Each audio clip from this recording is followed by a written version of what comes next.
वालों से निवेदन है कि अपना कैमरा फिक्स करके बैठ जाइए, प्लीज। कैमरा फिक्स करें।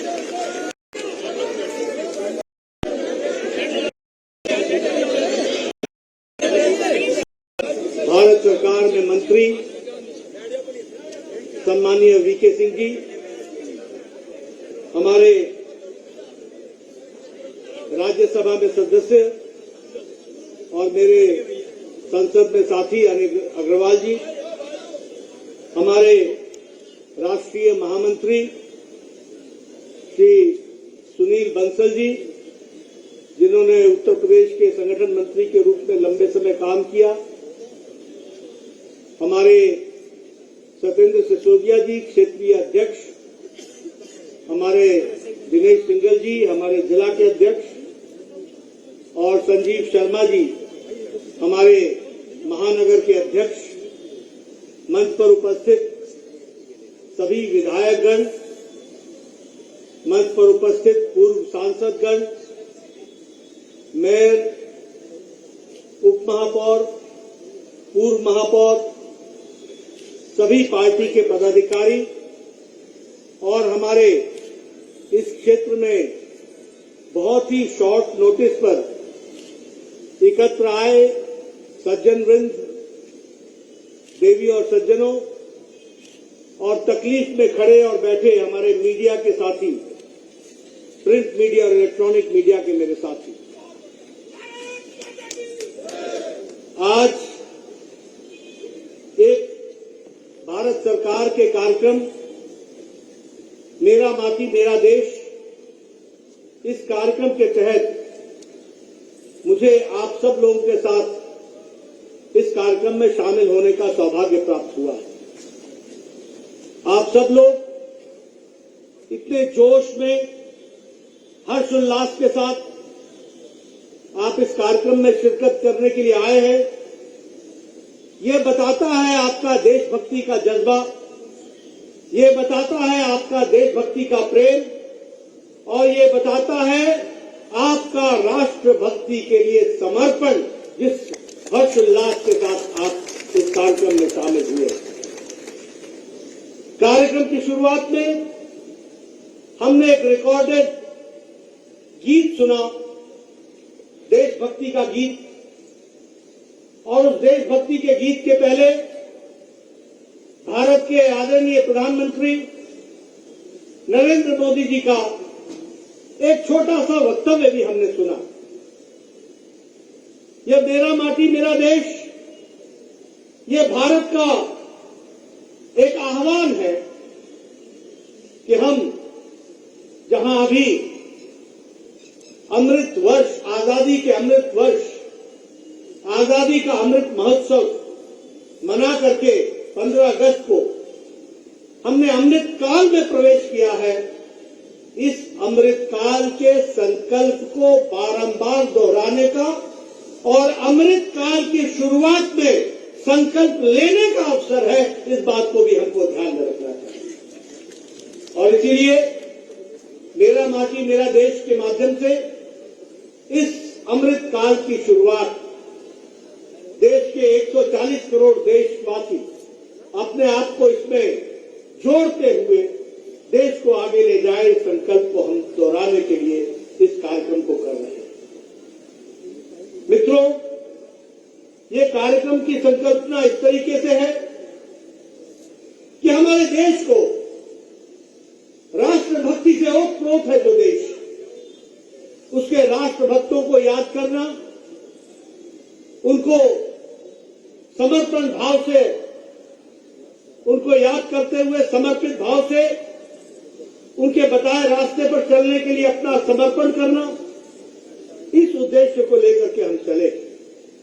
और इसीलिए हम लोगों ने तय किया, भारत सरकार ने तय किया कि हम हर वार्ड में, हर गांव में, हर पंचायत में जहां देशभक्त, कोई स्वतंत्रता सेनानी हो, कोई हमारा शहीद जो देश की रक्षा करते हुए प्रहरी के रूप में शहीद हुआ हो, जिसने शहादत दी हो, कोई हमारा पुलिस का अधिकारी, कोई जवान जो समाज के अंदर समाज की रक्षा करते हुए शहादत दी हो, कोई हमारा पैरामिलिट्री फोर्सेस का जवान जो आतंकवादियों से लड़ते हुए शहीद हुआ हो, इन सभी लोगों को याद करना है और हर वार्ड में इनके नाम की शिला पट्टिका लगाकर उस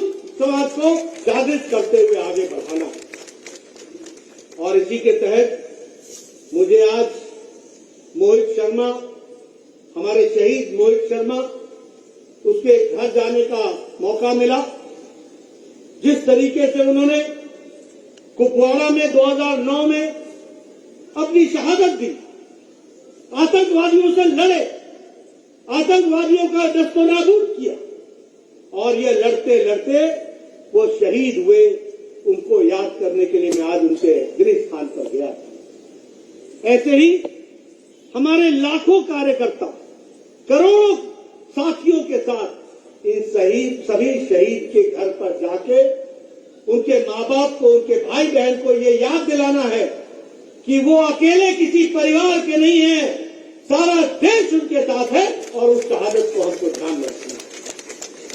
इसके साथ साथ हमने तय किया है कि हर वार्ड में, हर गांव में, हर पंचायत में, हर म्युनिसिपैलिटी में, हर म्युनिसिपल कॉर्पोरेशन में 75 वृक्षारोपण का कार्यक्रम लिया जाए, अपने आप को पर्यावरण से जोड़ा जाए।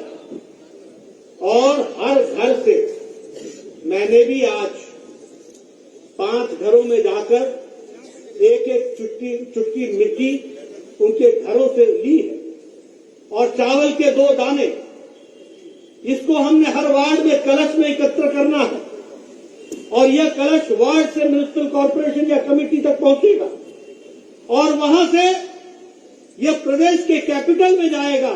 आपका द्वारा इकट्ठा किया हुआ वो कलश यहां से लखनऊ जाएगा और वहां हमारे मुख्यमंत्री उसका स्वागत करेंगे और फिर वहां से हमारे नौजवान साथी उसको लेकर 60,500 ब्लॉक से 500 म्युनिसिपैलिटी से 8,000 कलश लेकर लाखों कार्यकर्ता अक्टूबर के अंत में दिल्ली के कर्तव्य पथ पर वहां एकत्र आएंगे और वहां हम शपथ लेंगे कि इस कलश की माटी की सौगंध खाते हैं, हम देश की रक्षा, सुरक्षा और इसको अमृत काल में विकसित राष्ट्र बनाने में कोई कसर नहीं छोड़ेंगे। इस बात का हम संकल्प लेंगे और ये संकल्प हमको भारत के यशस्वी प्रधानमंत्री श्री नरेंद्र मोदी जी दिलाएंगे।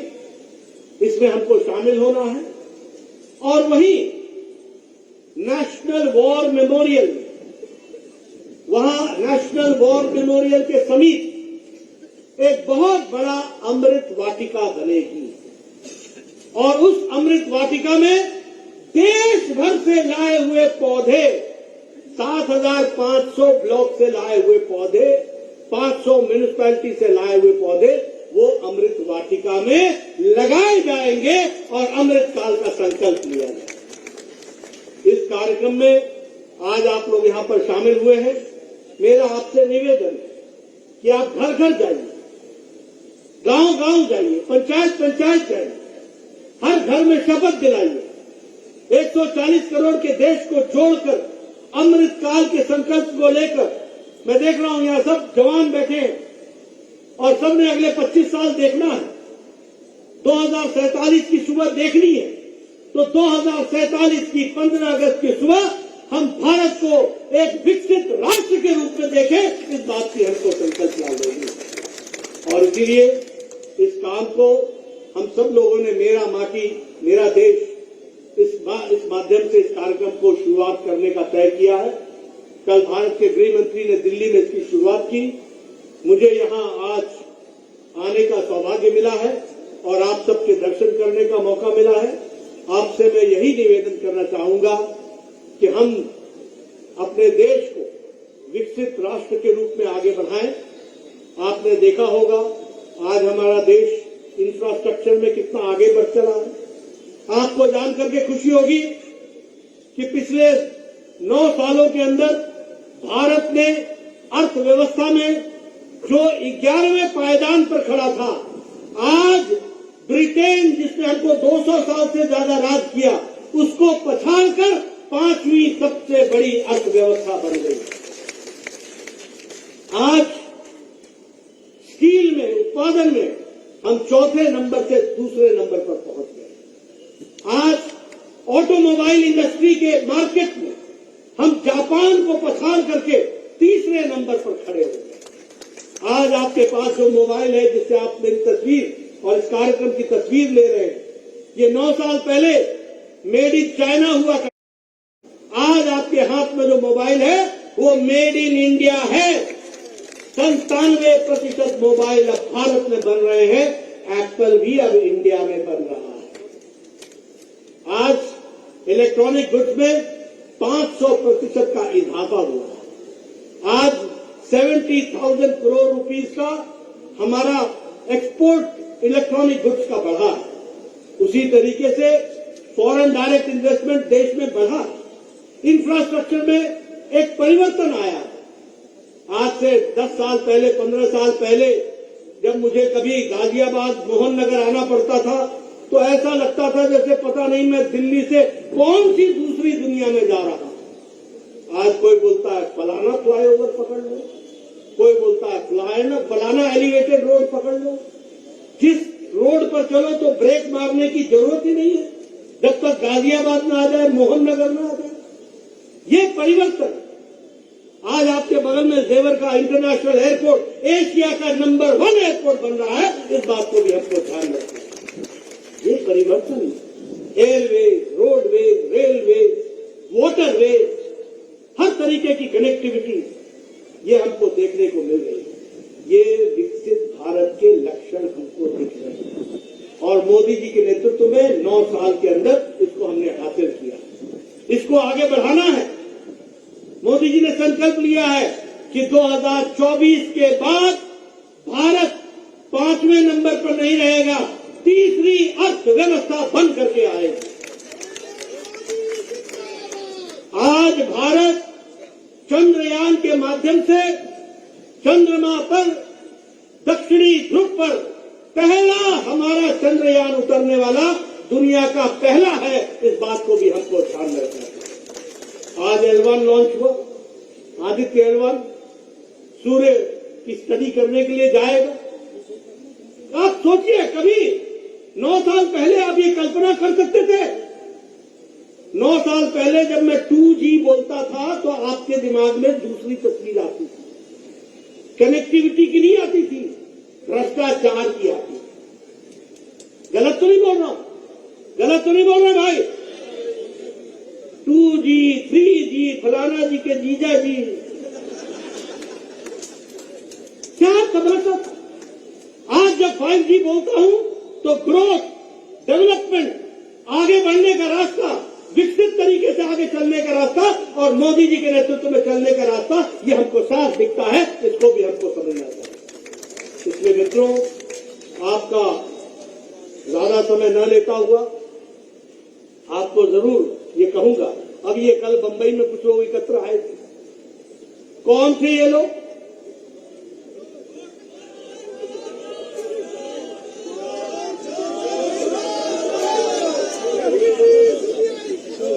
ये वो लोग थे, मोदी जी देश को आगे ले जा रहे। ये वो इकट्ठे हुए थे जो परिवार को आगे ले जाना चाहते हैं। लालू को तेजस्वी की चिंता, अखिलेश को डिम्पल की चिंता, सब परिवार, सोनिया जी को राहुल की चिंता। ये काहे की नेशनल पार्टी? ये तो परिवार की पार्टियां बन गई। बाकी तो सब इनके खिदमत करते हैं। ये उद्धव, ये किसकी चिंता कर रहा है? महाराष्ट्र की या आदित्य की? ये शरद जी, क्यों पार्टी टूटी? परिवार के कारण।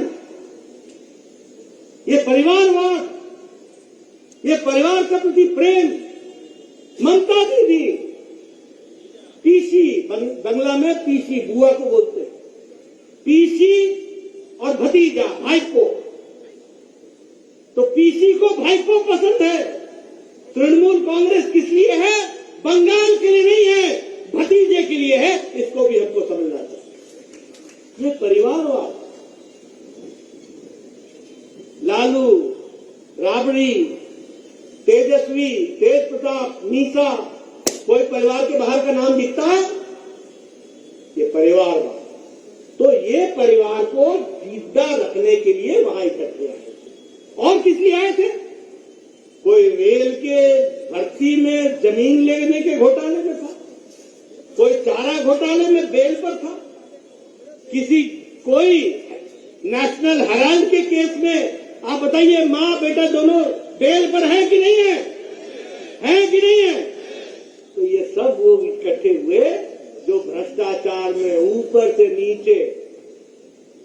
ये मनीष सिसोदिया आजकल कहां है? अरविंद जी को नींद आती है? ये सब लोग, इनको कोई दिल्ली देश से मतलब नहीं है, इनको अपने आप को बचाने से मतलब है।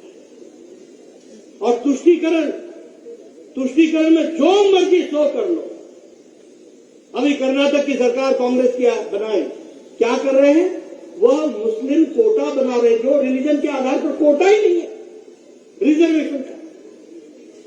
बताइए ऐसे लोगों को रहने देना है क्या? रहने देना है क्या? ये विकसित भारत के लक्षण होंगे क्या? इनको घर बैठाइए और मोदी जी के नेतृत्व में काम पर जुट जाइए। विकसित भारत आगे बढ़ाएंगे। इन्हीं शब्दों के साथ बहुत बहुत धन्यवाद।